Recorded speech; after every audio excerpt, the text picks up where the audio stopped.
A voz humana é um instrumento que todos tocamos. É provavelmente o som mais potente do mundo, é o único que pode começar uma guerra ou dizer eu te amo. E mesmo assim, muitas pessoas passam pela experiência de falar sem ninguém ouvir. E por quê? Como podemos falar poderosamente para fazer diferença no mundo? O que eu gostaria de sugerir é que existem alguns hábitos que precisamos afastar. Eu reuni aqui, para seu prazer, 7 pecados mortais da fala. Não tenho a pretensão de dizer que é uma lista completa, mas esses 7 pecados, eu acho, são grandes hábitos nos quais todos podemos cair. Primeiro, fofoca. Falar mal de alguém que não está presente. Não é um bom hábito e sabemos muito bem que a pessoa que fofoca, 5 minutos depois, estará fofocando sobre nós. Segundo, julgar. Conhecemos pessoas como nessa imagem. É muito difícil escutar alguém se você sabe que está sendo julgado e condenado ao mesmo tempo. Terceiro, a negatividade. Você pode cair nessa. Minha mãe, nos últimos anos de vida, tornou-se muito negativa e isso é difícil de ouvir. Eu lembro que um dia eu disse para ela, hoje é 1º de outubro, e ela disse, eu sei, não é terrível? É difícil ouvir quando alguém é tão negativo assim. E outra forma de negatividade é reclamar. Bom, essa é a arte nacional do Reino Unido. É nosso esporte nacional. Reclamamos sobre o clima, sobre esporte, sobre política, sobre tudo, mas, na verdade, reclamar é um sofrimento viral. Não é espalhar luz do sol e leveza no mundo. Desculpas. Todos nós conhecemos esse cara. Talvez todos nós tenhamos sido esse cara. Algumas pessoas têm um atirador de culpa. Elas jogam a culpa em todo mundo e não se responsabilizam pelos seus atos. É novamente muito difícil ouvir alguém que está agindo dessa forma. Penúltimo. O 6º dos 7 itens. Exagero. Ele prejudica a nossa linguagem às vezes. Por exemplo, se eu vejo alguém que é realmente incrível, do que eu chamo isso?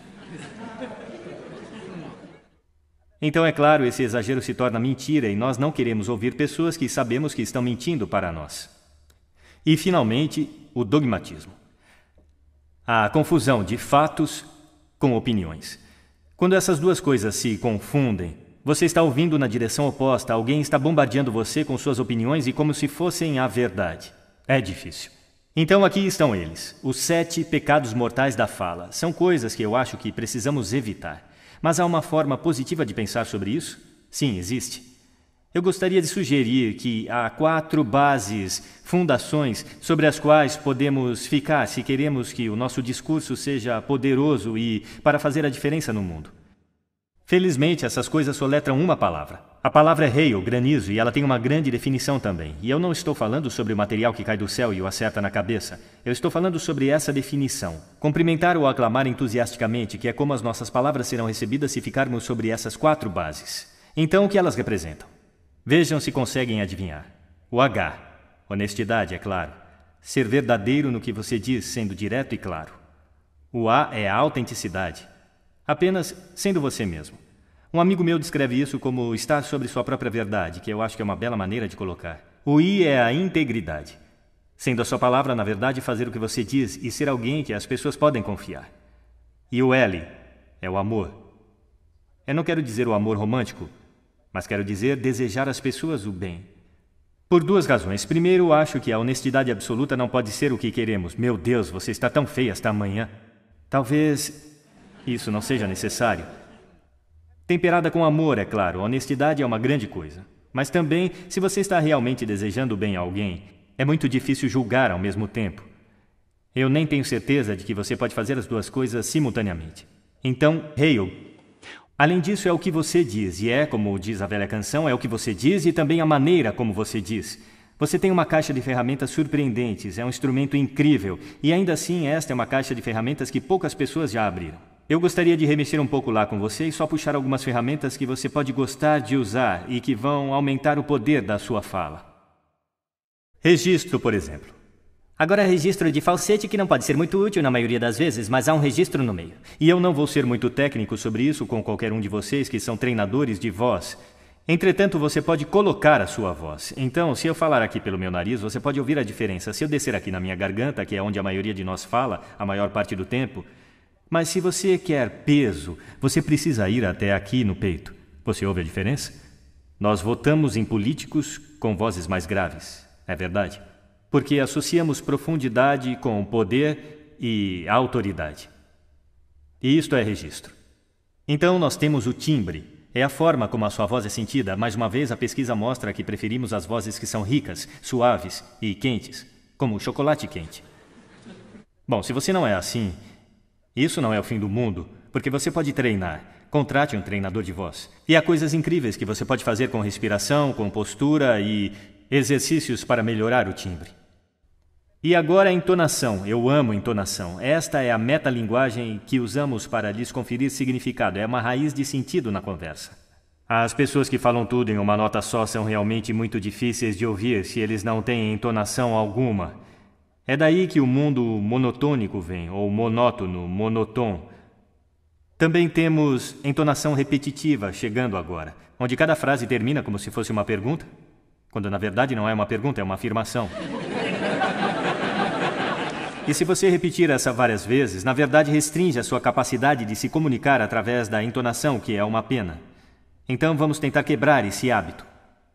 Ritmo. Eu posso ficar muito animado dizendo algo muito rapidamente, ou eu posso também diminuir até enfatizar. E no final de tudo, é claro, é o nosso velho amigo silêncio. Não há nada de errado com um pouco de silêncio em uma conversa. Não temos que preenchê-lo com uns e ans.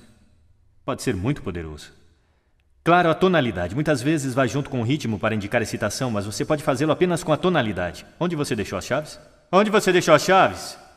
Significados ligeiramente diferentes nessas duas formas.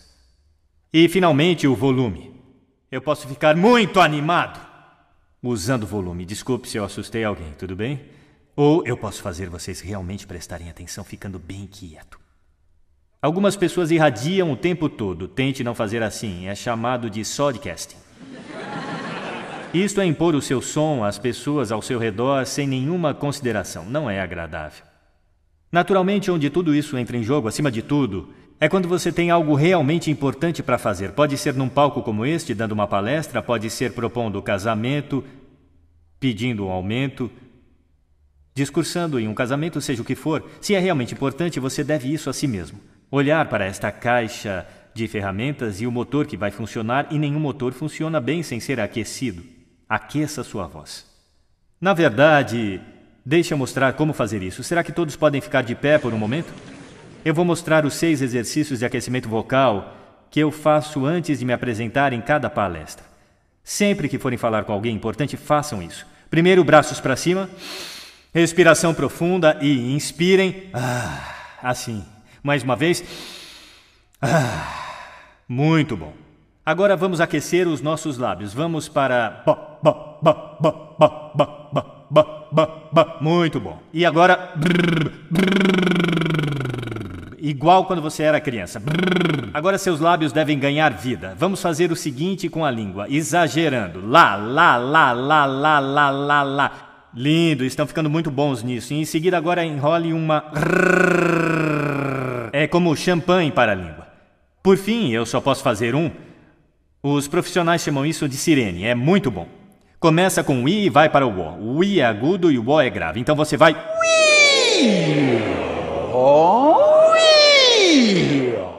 Fantástico, uma salva de palmas para vocês. Sentem-se, obrigado.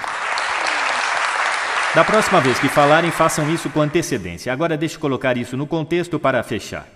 Esta aqui é uma questão séria. Este é o lugar onde estamos agora, certo? Não falamos bem com pessoas que simplesmente não estão ouvindo num ambiente que tem muito ruído e acústica ruim.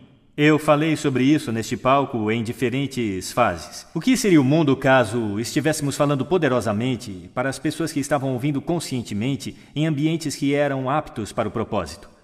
Ou, para fazer isso um pouco maior, o que o mundo seria caso estivéssemos criando e consumindo sons conscientemente e projetando todos os nossos ambientes para o som de forma consciente? Isso seria ótimo. Seria um mundo que soa bonito e aquele em que o entendimento seria a norma. E essa é uma ideia que merece ser espalhada. Obrigado. Obrigado.